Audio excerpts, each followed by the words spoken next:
La historia de Caín y Abel. Seguro que nos suena a todos, ¿verdad?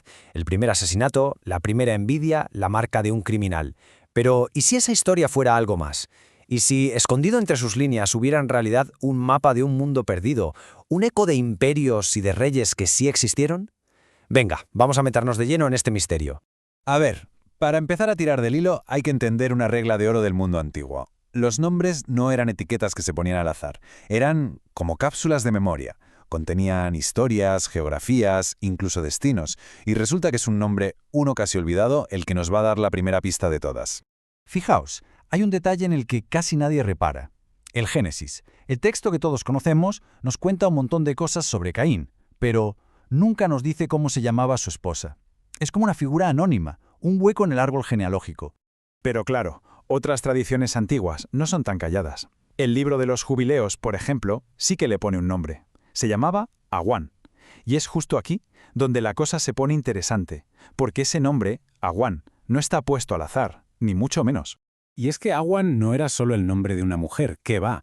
Awan es el nombre de una de las primerísimas dinastías reales de Elam, que fue una de las grandes superpotencias del antiguo Oriente Próximo. O sea, estamos hablando de un poder político real, de los que aparecen en las listas de reyes de Mesopotamia. Así que claro, la pregunta cae por su propio peso.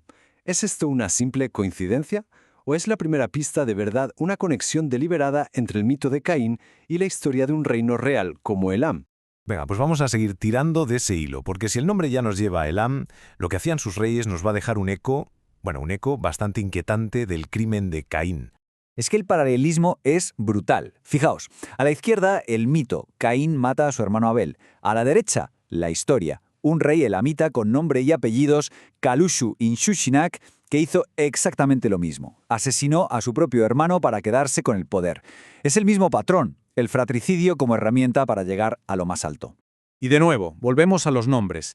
El de este rey es otra de esas cápsulas de memoria. Inshushinak no es una parte cualquiera de su nombre, es el dios principal de Elam.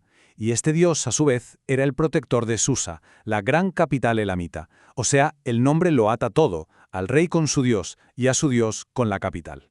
Y luego está este detalle, esta resonancia fonética. Las primeras sílabas del nombre, Kayusu e Inshushinak, suenan muy parecido a Caín o Cajín.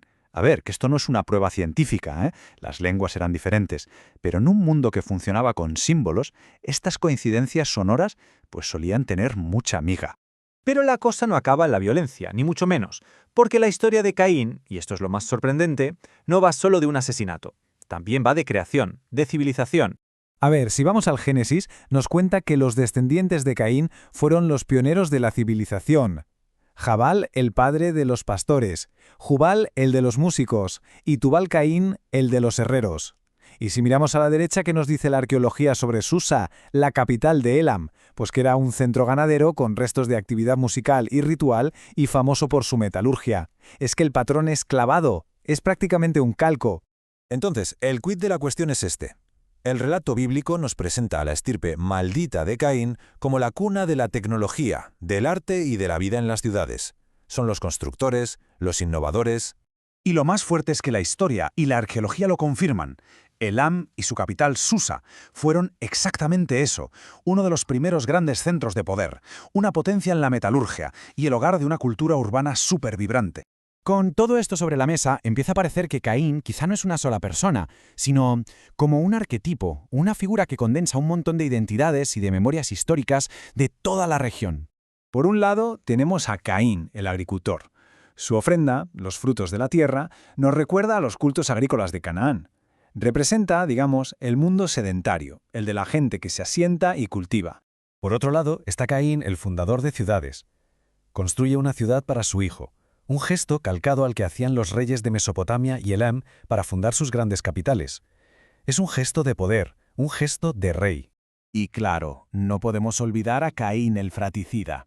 Y como ya hemos ido viendo, este crimen tan personal en realidad es un espejo de la violencia política a gran escala, de las luchas de poder y los asesinatos entre los grandes imperios de la época, Asiria, Babilonia, Elam.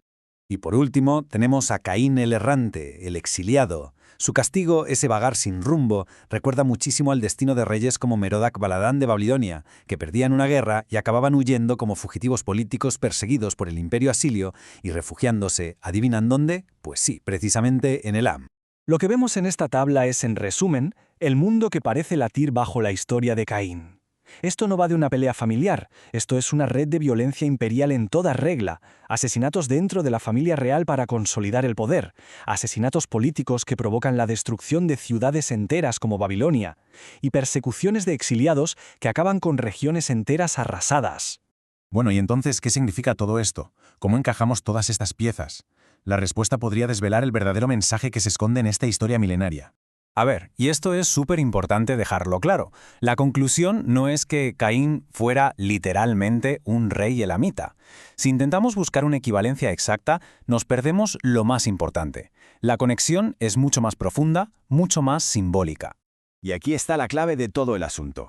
Las genealogías antiguas no siempre van de lazos de sangre.